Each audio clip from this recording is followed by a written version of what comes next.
കുപ്പിയും വെള്ളവും കുടയും ബാഗൊക്കെ ആയിട്ട് ഇതാ റെഡി ആയിട്ടുണ്ട്. കുപ്പിയും വെള്ളം ഞാൻ എടുക്കാറില്ല, പിന്നെ ഇപ്പം മഞ്ഞപ്പിത്തൊക്കെ ആണല്ലോ നമ്മൾ അധികം കേൾക്കുന്നത്, അതുകൊണ്ട് കുപ്പിയും വെള്ളം എടുക്കാമെന്ന് വിചാരിച്ചു. അല്ലെങ്കിൽ ഞാൻ എൻ്റെ ഫ്രണ്ടിൻ്റെ കുപ്പിയിൽ നിന്നാണ് കേട്ടോ കുടിക്കൽ. അപ്പോൾ പിന്നെ രണ്ടാളും കൂടി ഒരു കുപ്പിയിൽ നിന്ന് കുടിച്ച് വേഗം വെള്ളം തീരുമല്ലോ, അപ്പോൾ പിന്നെ ഞാനും കൂടി കൊണ്ടുപോകാമെന്ന് വിചാരിച്ചു. അങ്ങനെ ഇച്ചൊരു ടാറ്റ ബൈ ബൈ ഒക്കെ പറഞ്ഞ് അച്ഛൻ്റെ അടുത്താക്കിയിട്ട് നേരെ ഞാൻ കുടയൊക്കെ പിടിച്ച് നടക്കുകയാണ്. ഒടുക്കത്തെ വെയിലാണ്. വെയിൽ കാണാൻ അത്ര ഇല്ലെങ്കിലും ഭയങ്കര ചൂടാണ്. നടന്നാടെ എത്തുമ്പോഴേക്ക് വേർത്ത് കുളിക്കും.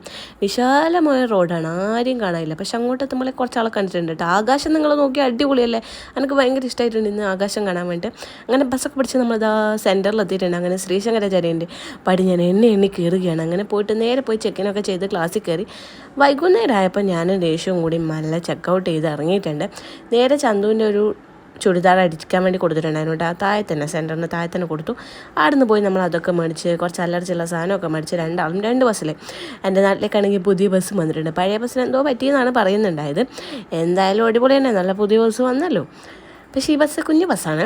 അങ്ങനെ അതൊക്കെ നോക്കി ഞാൻ പുറത്തേക്ക് ഇങ്ങനെ നോക്കുകയാണ്. എനിക്ക് സൈഡ് സീറ്റിൽ ഇരിക്കാൻ ഭയങ്കര ഇഷ്ടമാണ്. അങ്ങനെ വേഗം നടന്ന് വീട്ടിലെത്തിയിട്ടുണ്ട്.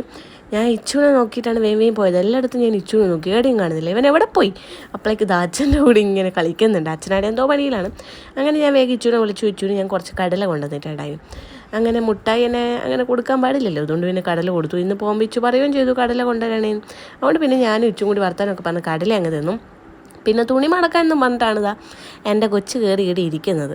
പക്ഷെ തുണി മടക്കിയില്ലെങ്കിലും അത് നന്നായിട്ട് അലങ്കോലാക്കി തരാൻ വേണ്ടി ഓന് കഴിയുന്നുണ്ട്. അപ്പോൾ ഇത്രയേ ഉള്ളൂ ഇന്നത്തെ വിശേഷം. ബൈ ബൈ, അടുത്ത വീഡിയോ.